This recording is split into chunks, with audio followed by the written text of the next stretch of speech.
What is up, everybody, and welcome to the All-NBA show powered by FanDuel, America's #1 sportsbook. Get started with $150 in bonus bets if you win your first $5 bet at FanDuel.com/All-NBA.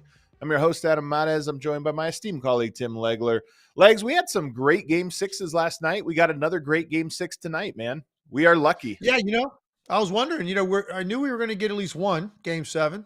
We're not getting two. Oh, I'm sorry. We're not getting three. Let's see if we can get two tonight, which would be phenomenal.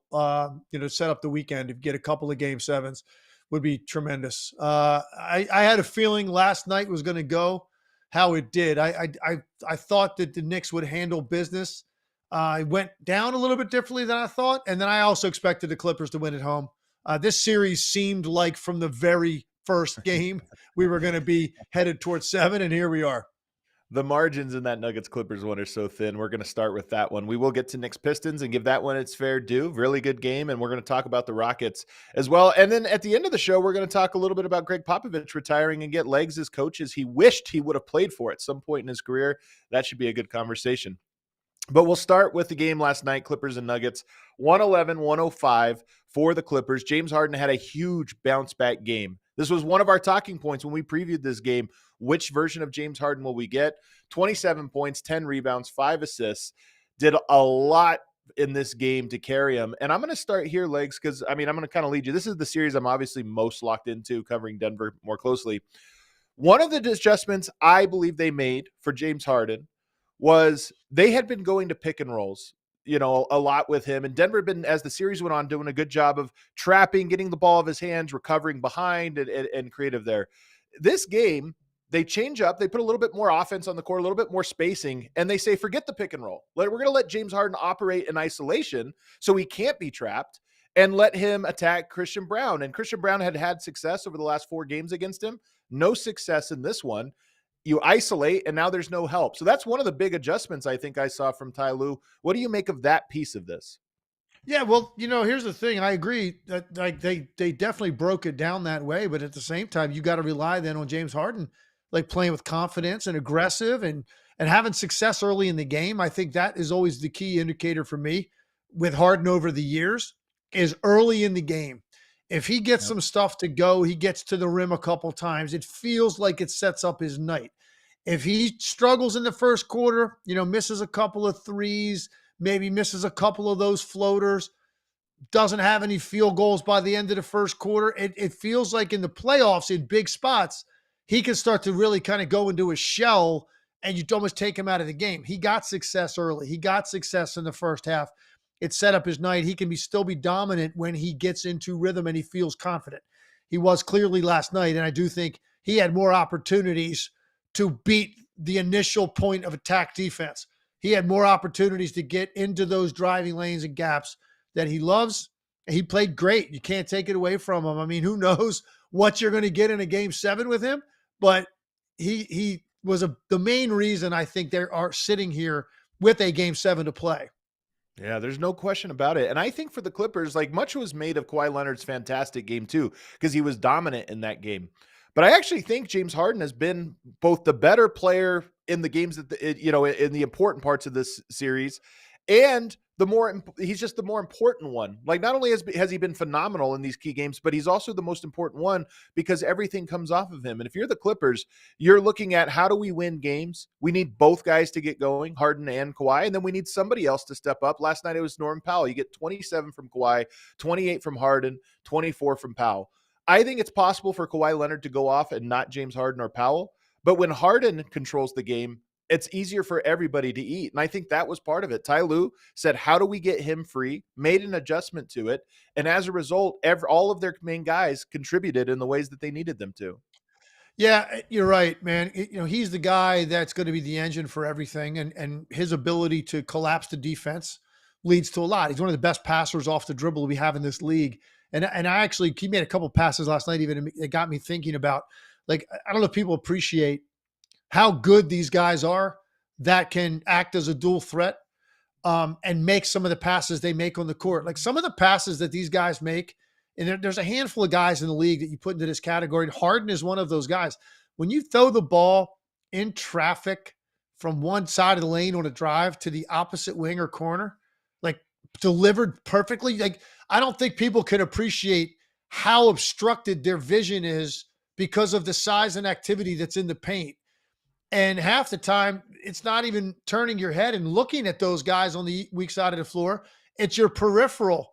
And you're reading defenders moving. You're reading where your guys are. And he delivered some balls last night to the opposite side for like wide open shots. And you just, you take it for granted because it looks so simple. But it's a big part of who he is. When he's the dual threat, he's still just about as good as anybody in this league with the ball in his hands.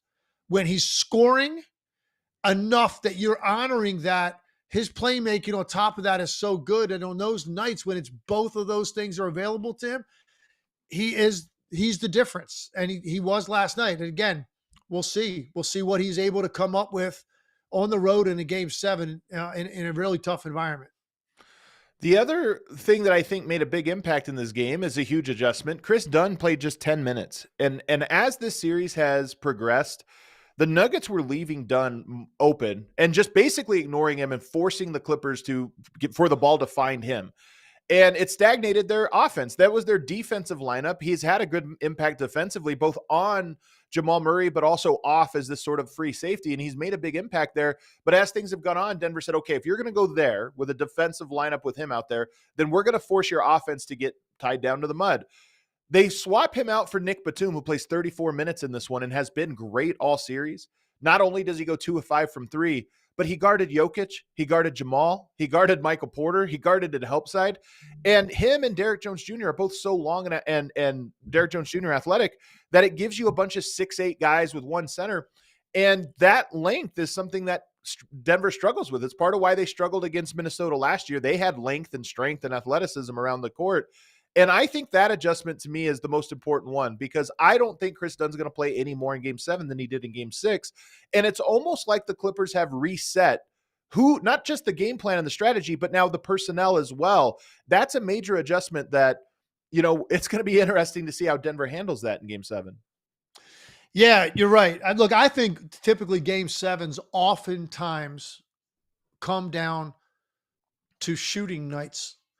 Yeah. There's a lot of pressure. Some guys are going to feel tighter than others.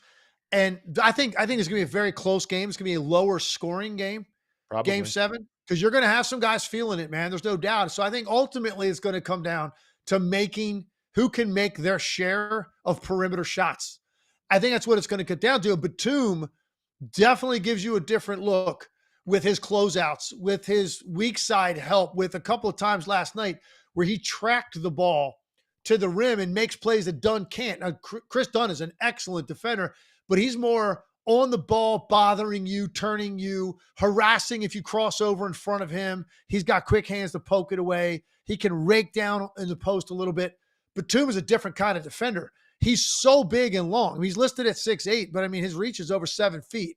And he is a guy that covers a lot more ground defensively. He gives you a different look when he rotates over to the lane. Even some of the passes, if you want to make pocket passes to Jokic, Batum's on the weak side of the floor. That's a completely different physical presence that's coming into the lane on the weak side on those drop-offs as opposed to Kris Dunn.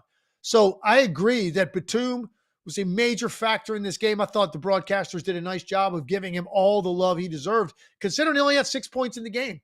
Normally the guys that are scoring are going to get most of the attention. They just kept getting back to his impact.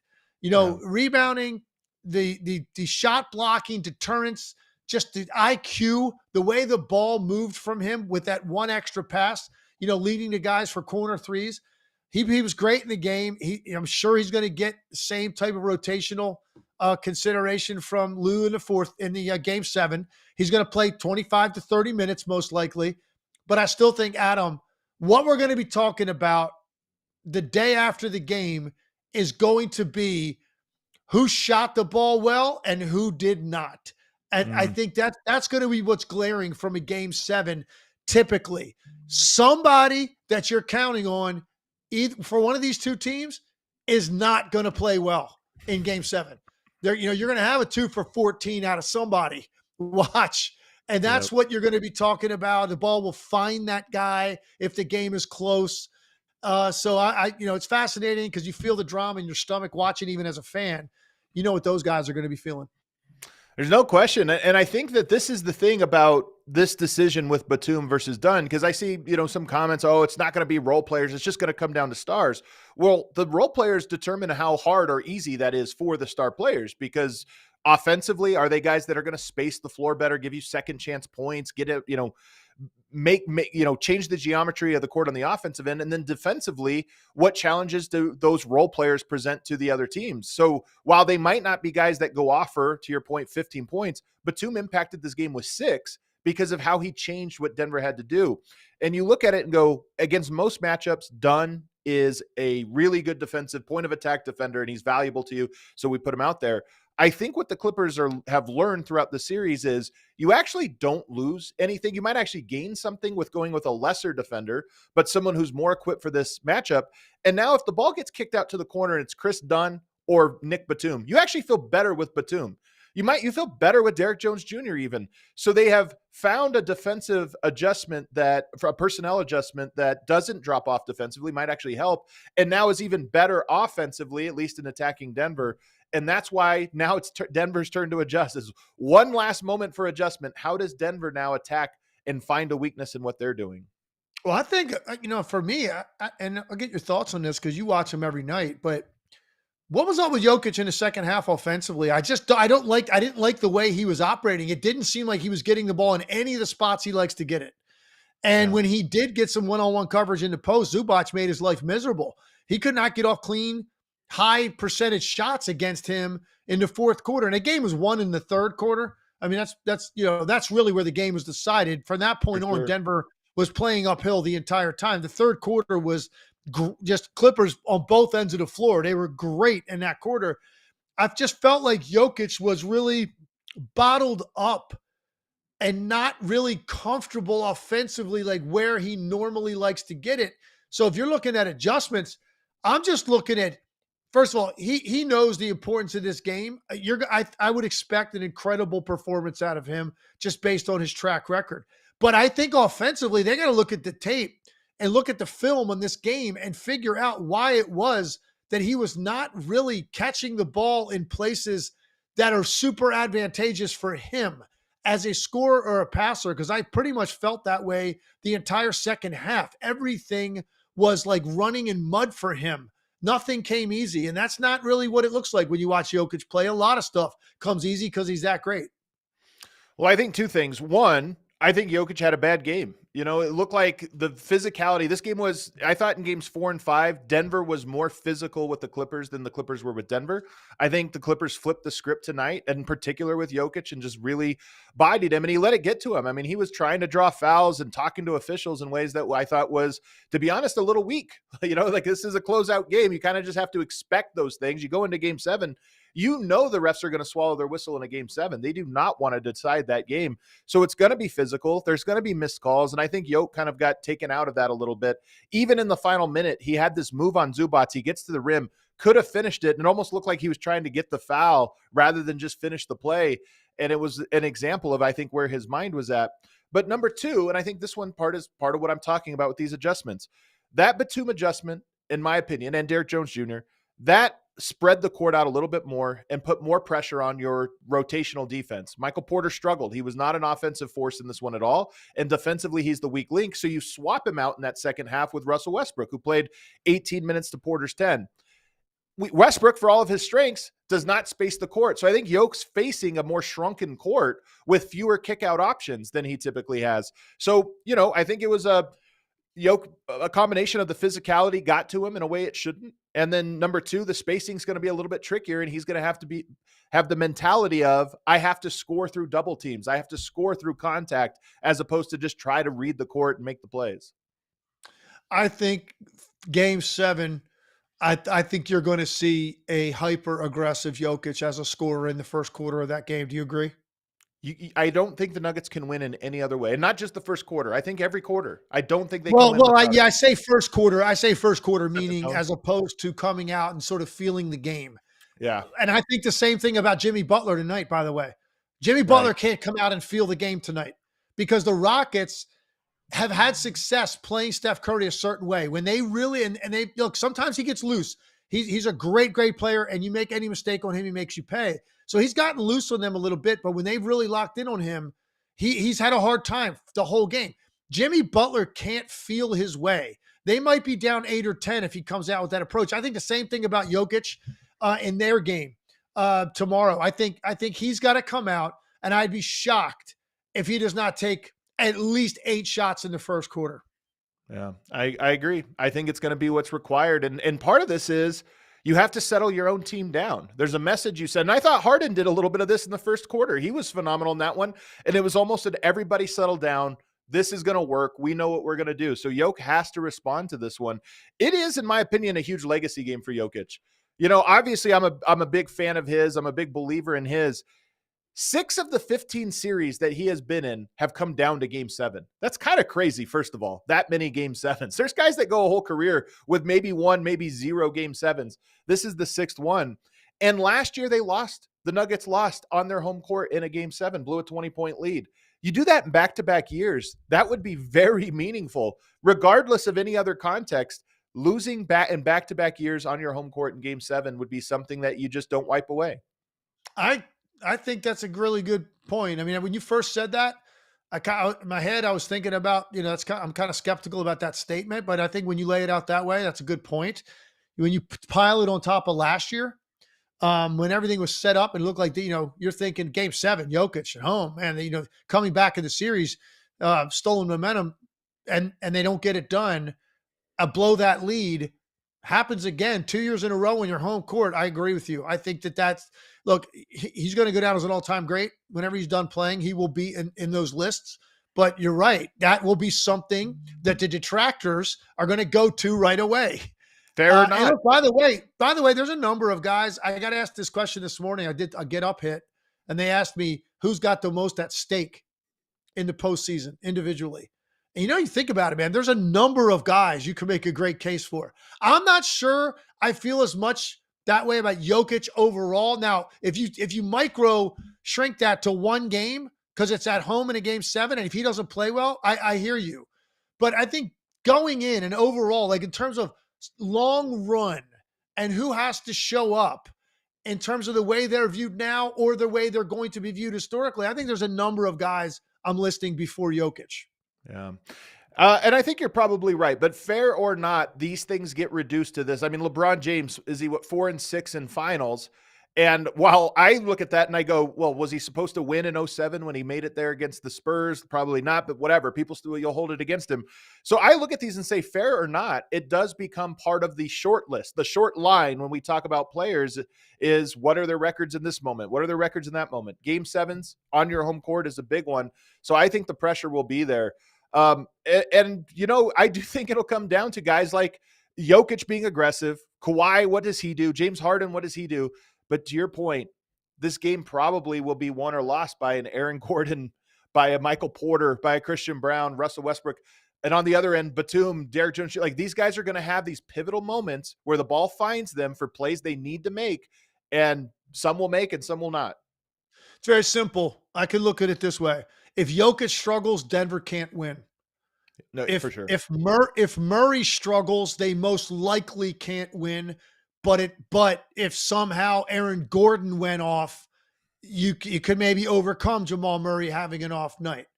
Okay, you can win if both of those top 2 guys have great games. You can win then if Aaron Gordon, Michael Porter Jr. are average to below average or even have an off night or struggle. Yeah. I think you can win. Like that's the way I break it down. Jokic, though, you're not escaping that.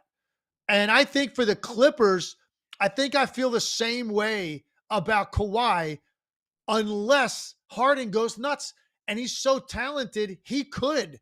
I mean, I don't expect it because I'm a big skeptic when it comes to James Harden in pressure spots. Okay.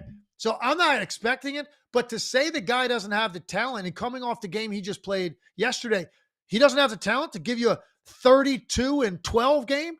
He does. And if that's the case, they could overcome Kawhi Leonard having a bad night. So this is going to be fascinating watching the stars perform first. And then there's going to be 2 role players for each team.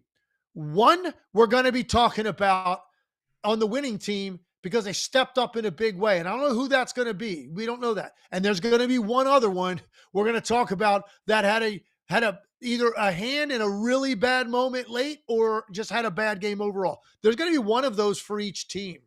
It's just the way it always works out. And whether that's Westbrook, potentially, maybe it's Zubac for the Clippers. Like we'll see. But it's going to be fascinating, man. A lot on the line. And, I saw a comment here I wanted to talk about before we move on.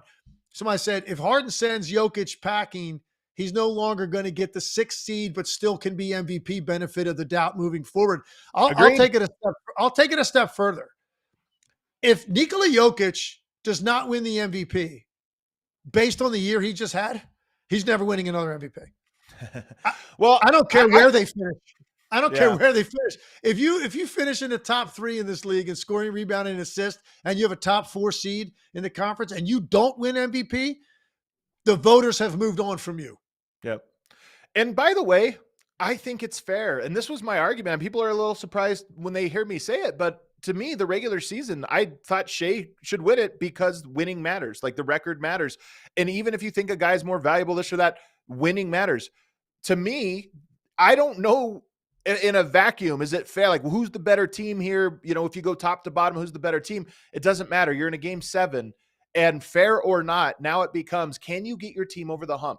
We talk about the Michael Jordans and the LeBrons and the Steph Curry. We talk about them because they overcame our own doubt about their team's ability to do it. And they stepped up at these big moments. So for me, that's why this is a huge legacy game for Jokic, because the margins are close enough that a heroic performance can tilt this. And by the way, I think that's the same is true for James Harden and Kawhi Leonard. Like they too can up or lower their legacies based on, this game. Totally true. One last question. Like obviously Michael Porter Jr. is bothered with this shoulder. I mean, he's had 3 games in single digits in this series, averaging 10 points overall for the series. Like, I mean, what are you expecting out of Michael Porter Jr.? I mean, is this just what it is? I think that to me, I'm just not surprised that Michael Porter has had the series that he's had. Like he's had a couple of really good games. He's had some not so great games at all.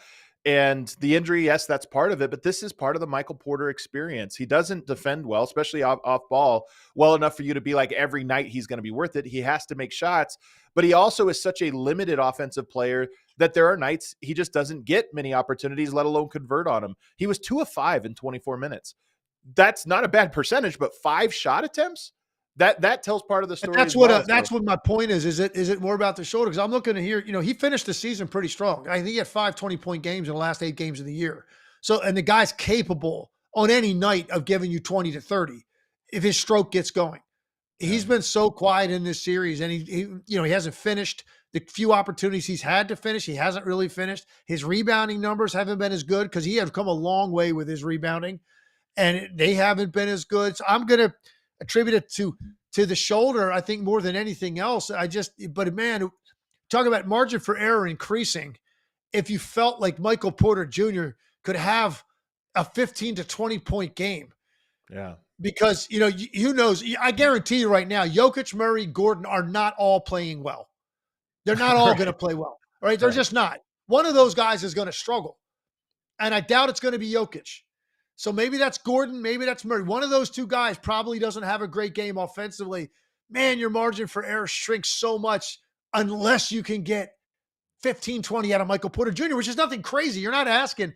But at this point, based on watching him for 6 games, I find it hard to imagine that he can do that.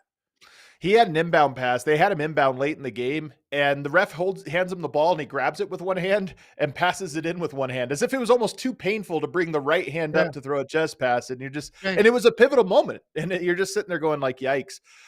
Denver, here's the problem, Legs. Denver has 2 shooters. Jamal Murray, Michael Porter Jr. They can't both play 48 minutes, although who knows, maybe they will in game 7. But Michael Porter can't dribble. Even when he's healthy, he's not the best with like getting downhill. And I think the Clippers add length and just close out hard on him, take away the 3-point shot. He's not going to beat you off the dribble. You're not going to close out too hard. He blows by you and dunks on everyone. So it becomes a little bit easier to contain. And this is why Jokic has to break through these double teams. It's not going to be easy. They've got a great defender in Zubac, and they're going to have bodies to throw at him. But he has to break through to suck the help in even further so that Michael Porter doesn't have to pump, fake, and go. He just has open shots.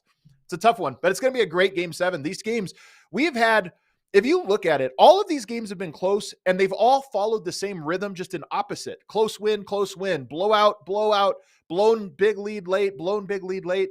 It's crazy how much these games have mirrored each other, and it all comes down to 7. And if I wasn't so emotionally invested, I'd be way more excited. I think it's the weirdest way to get to a game 7 that I've seen in a long time. Because like you look at Pistons Knicks and you're like, now that series ends up in 7. That's exactly where it's supposed to be. I mean, look at the margin in those games, all of them. And the one game that was like got away from anybody was game 1. And the Pistons were up 8 with 8 minutes to go in that game. And then they lose by 13. So like that was a wild turn, but for the most part, like 42 minutes of like tightly contested basketball, and then 5 straight games where these games are decided by a possession or 2 at the end of the game. Like feels like that series should have gone 7 games. This one has been, you've had a couple blowouts in this series. You've had some like comfortable margins, and then you've had a couple games with, really meaningful possessions for like 6 straight minutes to end the game. I wonder which one we get tomorrow. I think I'm leaning toward the latter. I think we're going to get like a 104-102 game, something like that is what I see coming. I might even go 99-94, something really, really ugly, as these game 7s can be. All right, let's by the way, real quick, I got to make this one last point. Hey, dude, we talk about him all the time.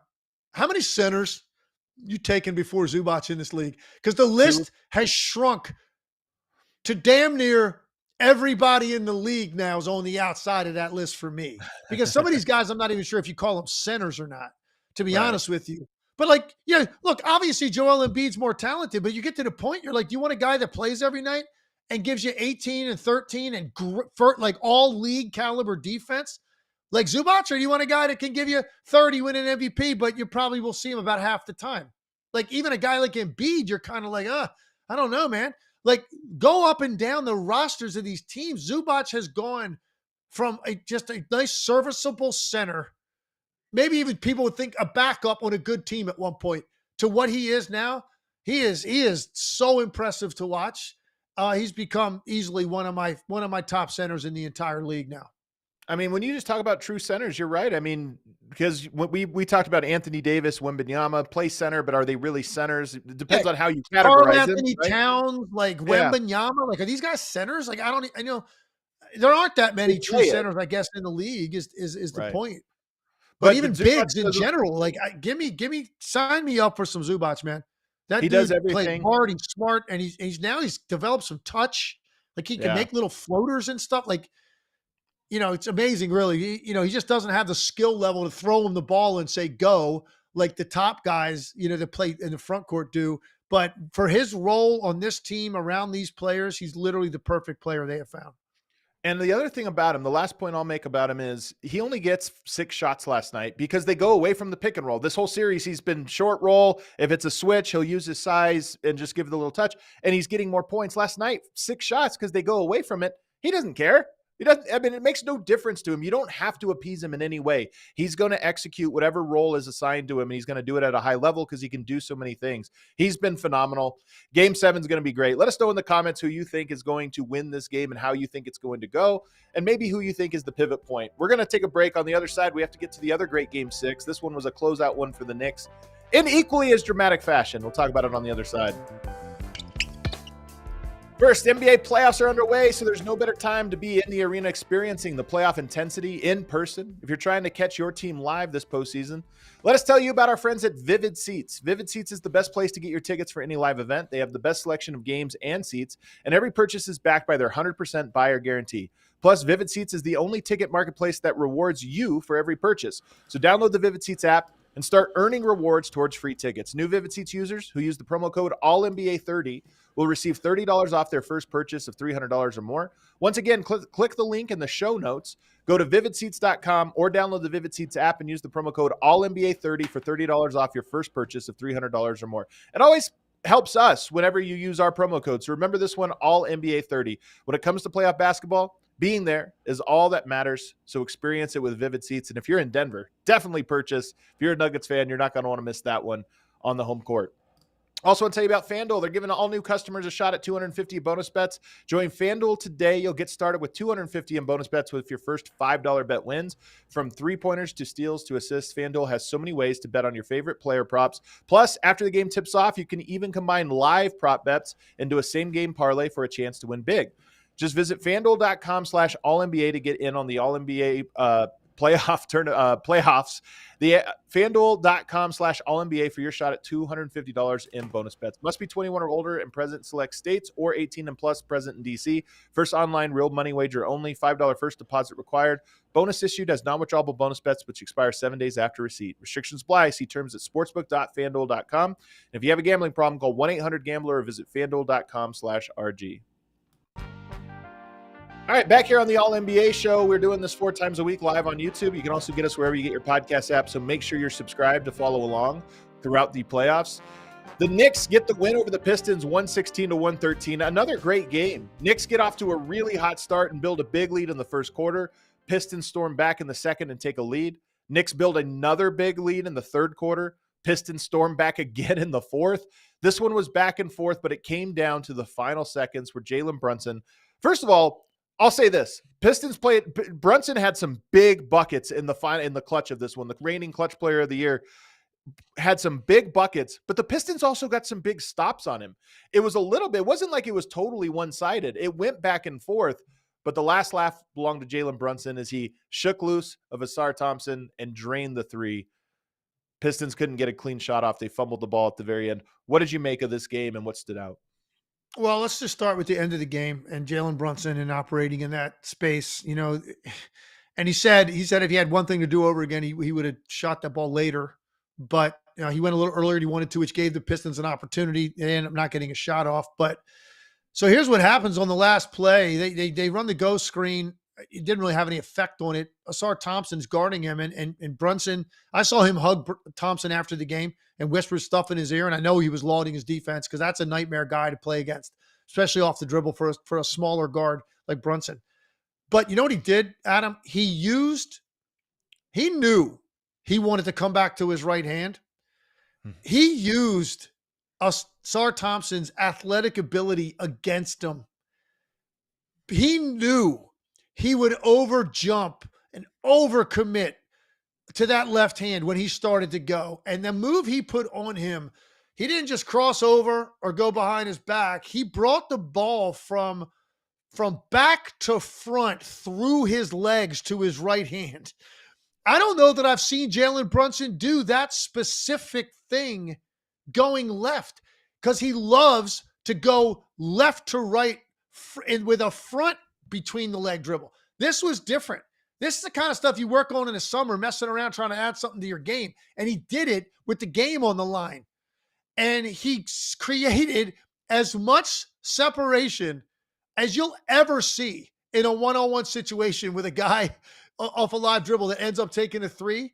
He literally created 10 feet of separation because Ausar Thompson was so determined to get over there and cut off his left hand. And I think it was a mistake, because if you look at the way the play was set up, there's 4 players over there on the left side of the floor, 2 offensive players. I think it's McBride and Anunoby, 2 defenders over there. And the 2 Knicks players are so close, they could literally have held hands. So one guy could guard both. So if you're Dennis Schroeder and you're the top defender, you probably could have just gotten up into his lap if he kept going left. and it would have been a tough situation. Thompson on one side of it with his length, Schroeder sitting in his lap. Now what's the counter going to be? It probably would have been a kick out to McBride floating up to the three-point line, and you live with McBride taking the shot. It's not what happened. Thompson was so determined to cut him off. Brunson knew he was going to do that. And then, bam, he stopped on a dime, changed directions, got the separation, and gets a very clean look from the top of the key. And then, of course, all the nerve in the world to knock it down. It's just like another shot to Jalen Brunson. Meanwhile, you get a game 7 at home at the Garden, man. The pressure in that building, who knows how that goes. So he ended the series, and I just thought that's kind of what went into that situation. And I think if the Pistons could do it over again, let him keep going left because you got the length on him at the rim if he wants to take it all the way to the basket. When you give a great player both directions with all that room up top, good luck. Yeah. Because they're going to get what they want most of the time. The irony is that I actually thought that the Pistons did a really good job against Brunson in this entire game.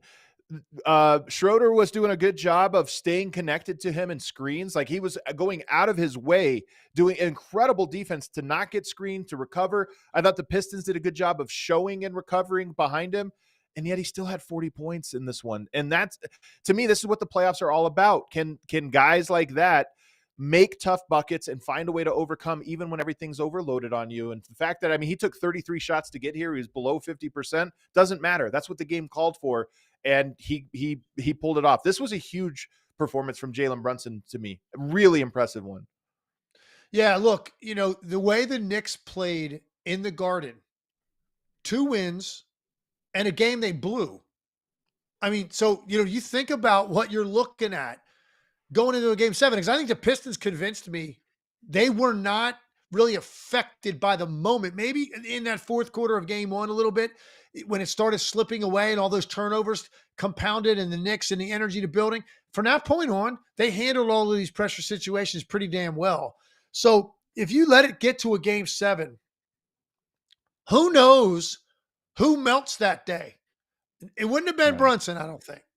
But who knows who on either team? And I think that's what he took off the plate, man. I'm going to not even let it get to that point. And you're right about the dribbling and the shots, man. It's a lot to watch them. I mean, it is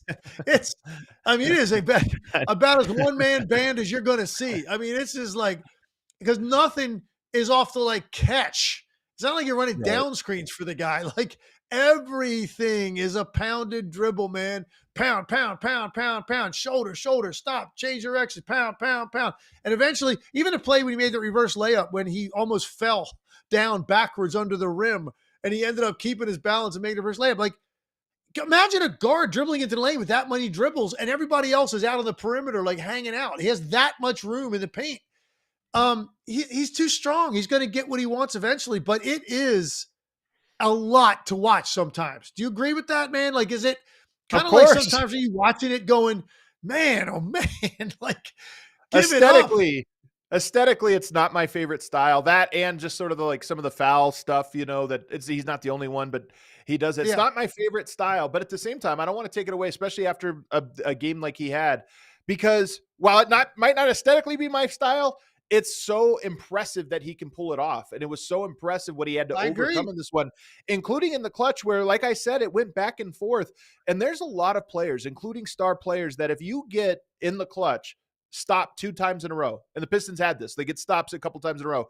That player's maybe looking around saying, okay, who else has a turn? Like, I just got stopped 2 times in a row. Somebody else go. Not him. It was just attack, attack, attack, attack, regardless of the outcome. And it's just tough, man. It's as tough as this Knicks team is. Look, man, this series has been my favorite one of the first round. It's even, to me, been a better series than the Clippers Nuggets, because they haven't really gotten away from each other. I mean, you haven't seen 20-point deficits. You haven't seen any of that stuff. It's been every damn game, and the energy in the 2 buildings is just translating to TV so well. And I was fortunate to be in the building for one of them in game 4, and you could feel it then. And so just the combination of that, like how alive these places look, and then how close these games have been, and the number of plays that have been made by guys in the fourth quarters of these games. Here we go, man. Knicks move on. And now, your reward is to go get a Celtics team that you had no answer for at all this year. So we'll see what they can come up with, man, to try to make that series more difficult. I think game one is Monday, if I'm not mistaken. I think they don't play over the weekend, so they're going to get a little bit more time to rest after a very physical series and to more preparation for how you want to defend Boston. Before I go there, let's just pour one out for Detroit. Cade Cunningham, Yeah. I thought Jalen Duren was great. Asar Thompson, I thought was great. And these guys were really interesting. They have a bright future, but what does this season mean for them? What does it set the table for? And where do they go from here? Listen, they're now relevant again in the NBA. Detroit's back, and they've got a star to build everything around who has all of the qualities you want in a star player. Calm, cool, and collected, skill to go with it. Seems like a great teammate, coachable. Like, he's all of that stuff, and I think he wants it. And you look at some of the improvement over these players over the course of the season, these younger guys. Now, they got some decisions to make. They got some guys that are going to be free agents. You got, I think, Schroeder, Malik Beasley, if I'm not mistaken. Like, they got it. That formula worked by bringing in these vets. Tim Hardaway Jr., who didn't play well yesterday, but had a huge shot late. But Beasley, who's so critical to them. Tobias Harris, who by all accounts was the most steadying influence of all on their team in terms of maturity. And then you go get Schroeder for the second half of the year.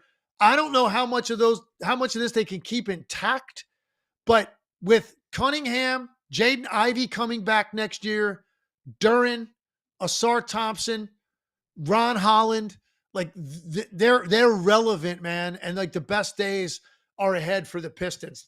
They won't surprise anybody next year, but I don't think they surprised anybody this year by the second half of the season. So it's going to be different in terms of just expectations, and that can hurt teams sometimes, but super excited for where they're going. And now we just got to see what happens with some of these veteran guys that they brought in that helped create this atmosphere and maturity around their team.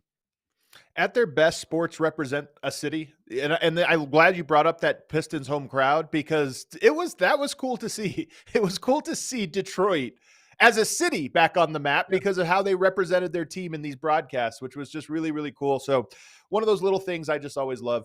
And now Knicks Celtics, I think logically the Celtics are just the better team by a lot. Give me a reason this will be more intriguing than I think the default setting would indicate. Man, it's going to be tough. So they struggled so badly against them this year.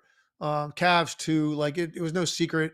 The top teams, the Knicks had a really hard time with, and it really came down to their inability to guard them. And they really hunted Brunson and Towns as much as they possibly could and made those guys work. And Boston is very simplistic. Probably the simplest offense in the league. They come down, they typically get a one ball screen, or in some cases, they just go to an ISO for Jalen Brown or Tatum, and everything is based off the reaction off of what you do to it. And they've got incredible spacing all over the floor, and they've got a bunch of dudes that play on the other end. That's who the Celtics are. They don't have to sacrifice one end of the floor for the other. But everything is so simple, and they find what they want to attack every possession. I don't know, honestly, what the Knicks are going to do to keep the guys they need on Tatum and Brown, because that's what it comes down to. It's those two guys breaking you down, and then the Whites and the Holidays and the Porzingises and the Pritchards and the Hausers of the world, the Horfords, they just feed off of what you react to Tatum and Brown. So if you can't get the right guys on them for more minutes in a game, you don't have a chance against that team. And in the regular season, they had a really difficult time getting the guys on them and keeping them on them for an entire possession. That's what the series comes down to, man. Celtics are going to shoot a ton of threes, and they have bombed the Knicks out of the building in the regular season. I don't know what changes, but that's what you get paid for if you're Tom Thibodeau and that staff. You also get a little bit more of a rested Celtics team than the Knicks team, although Knicks should be rested by the time Monday rolls around. And then you have two great, Boston Garden. You got Madison Square Garden. You're going to have two great fan bases, just a great environment. That series will be fun. So let's have some fun with this, because I think this is how it's going to go for me. So there's going to be 4 series, and I'm probably going to get one series, 2 games next Yeah. weekend, either Saturday, Monday, or Friday, Sunday. Probably the way it's looking, and it most likely I think it's going to be either Knicks Celtics or Warriors Minnesota. I Ooh. think, but if it was OKC Denver, that's cool Yeah. too. And I actually think Indiana Cleveland is going to be wildly entertaining. Yeah. So some of No, it's going to nothing be bad. determined. It's a lot of this is out of my hands. I don't know. I'm going to be given the assignment, but I don't think it can go wrong for me, man. I'm excited about all of them. Yeah, I think it'd be good. Don't count out Houston or the Clippers. They both are still in this No, too, no, so it no. could be Yeah, them. yeah. You're right. I I didn't know mean to what you do mean, that. though. I did not mean to Don't do jinx that. it. I did not mean. I did not. I was assuming home teams take care of business. I'm not trying to rule There you out go. Houston obviously could win the game. So could the Clippers. Be very Yeah. clear to the fans in Houston and LA. Yeah, for sure. And then real quick tonight, Rockets Warriors. Warriors are favored by 5.5. It sounds like you're taking the Warriors to bounce back, but legs, there is something too. Like we're just, the home team, they were flat in that game. They're not going to be flat tonight. Jimmy Butler's going to be more aggressive. I think those things are true, but the Rockets have presented a problem that I just don't know is fully solvable. And it is that double big lineup where they just crush you inside. So I think that this game tonight is not a foregone conclusion, even if it does make logical sense that the home team usually wins.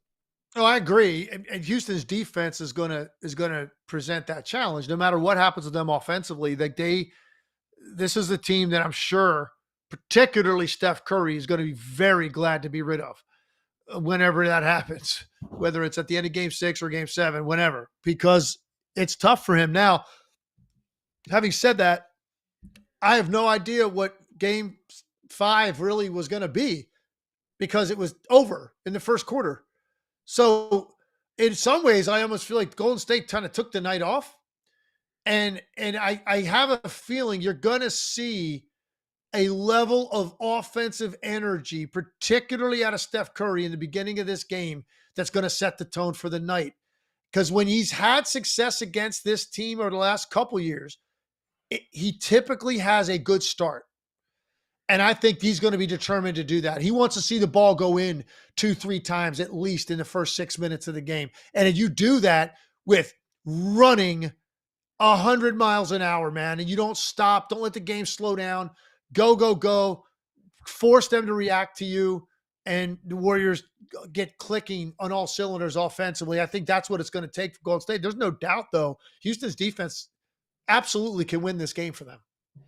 If they win this one, and it has to go back to Houston for a game 7, do you think that everything shifts in that scenario? Is this a thing where it's like you just blew a 3-1 lead and now you're in a game 7 on the road? Pressure's on you. You know, looking at every team in the playoffs in the first round, and if you went through the scenario with these, pick any of the teams that were the lower seed going on the road to play a game 7, I probably would have as much faith in the Warriors pulling it off as any team because they've done it.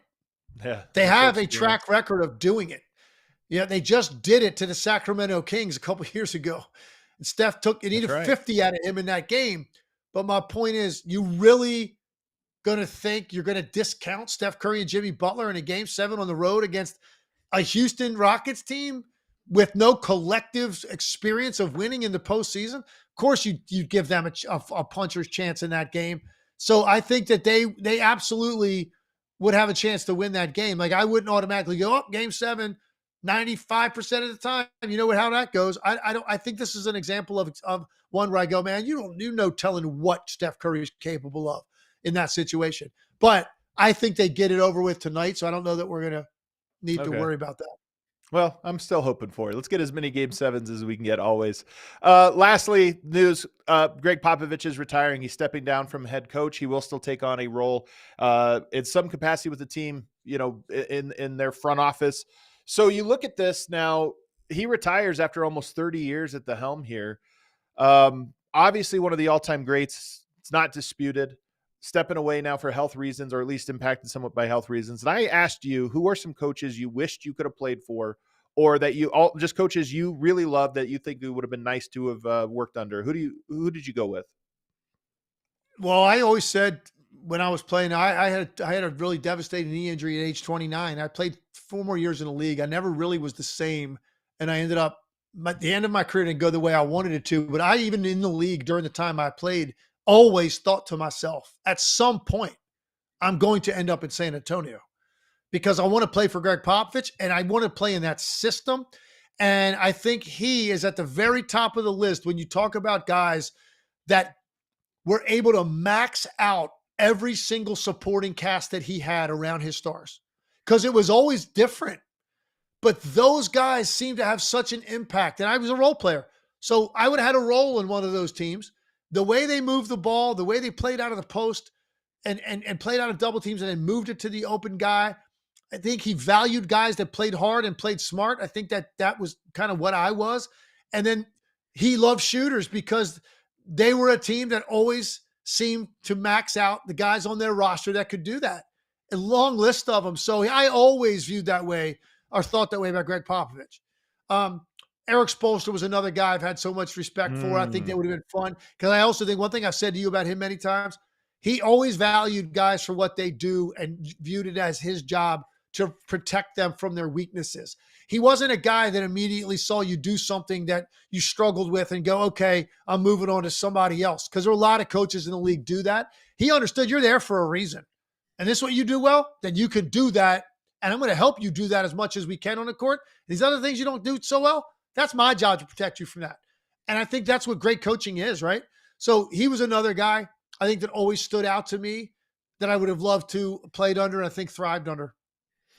Is there anybody else? Spoelstra, Pop, two of the all-time greats. Is there anybody George else? Karl. I always had a lot of respect for George Karl. Yeah. Played against his teams. Got to know him when he came to ESPN and served in a role as an analyst in between coaching jobs. Got to do some studio stuff with him. You're sitting around the green room with guys like this and just picking their brain and talking basketball, like watching hoops with them. It's a pretty fascinating experience. He was another guy I always had incredible amount of respect for. I think Don Nelson was a guy that was sort of finishing up when I was coming into the league, but watching those teams before I got to the NBA, I always thought he was so creative and innovative. And you talk about giving guys the green light before anybody else was giving them the green light. That was Don Nelson, and having fun with it, man. And the kind of guy after the game you go have a beer with. I think that would be a cool experience, like with your head coach, man. And maybe some other things he'd probably like to do too. Well, shout out George Karl. My old podcast partner. I don't even know if you know this, Legs. Me and I didn't know that. Karl. Yeah, me and George Karl had a show for a couple of years. So that's my guy. All right, we got a couple super chats. What do we have here, James? Brandon Johnson asks, will the OKC Thunder layoff affect them at all? This is a double-edged sword. They've been off for so long. I mean, it is kind of crazy how long they've been off. What impact will it have? Well, I saw them after their last layoff in the very first game they played. Ask Memphis how that went. They were down 57 points in the third quarter. Okay, so they're already the fastest team in the league defensively with 5 guys moving. They're also the fastest to change ends of the floor off of a turnover. So just think about all of that speed that they have every night and now give them a lot of rest. That's what I saw that night, and it was really so imposing and intimidating to think anybody's got to operate against that defense. So, yeah, I don't think the rust is a factor for them because first and foremost, their identity is defensively. And when you have fresh legs, you can do things defensively, man, that can make up and wait for you to start making shots if you're rusty. I love it. And then one last one. What do we got? RWK says, Legs is the best big-name analyst in the game, and Adam is the most underrated analyst nationally. Thank you. Legs said it best. This is basketball heaven. I like it. Both of us get a shout out on this one, Legs. I love that too. So look, if you think this is what heaven's going to look like for you people, right? You get up there, you answer a couple questions at the pearly gates, and then there's Adam and I ready to greet you, man. And we just talk hoops 24/7. That does sound good, man. That sounds like a good one. Hit that outro music, James. Legs, you're on TV here in 5 minutes. Where are you going to be? Sports Center, man. Put on 2 o'clock. 2 o'clock Sports Center. I'm going to jump into a sport jacket real quick and stay in this chair, and I'm going to do a hit in 5 minutes. Look at that, man. A versatile guy. He hops on here, business, just casual. Got to hop on TV, formal. Just can wear many hats. Unbelievable stuff. That's right. Have a great weekend, Legs. Everybody out there, have a great weekend. Thanks so much for tuning in. We will have a show on Saturday with me and Mark Stein. We're going to record that tonight, so you guys can catch it late tonight or get it in the morning. Previewing this next round, that should be a great one. Hit that like button on the way out. We'll see everybody.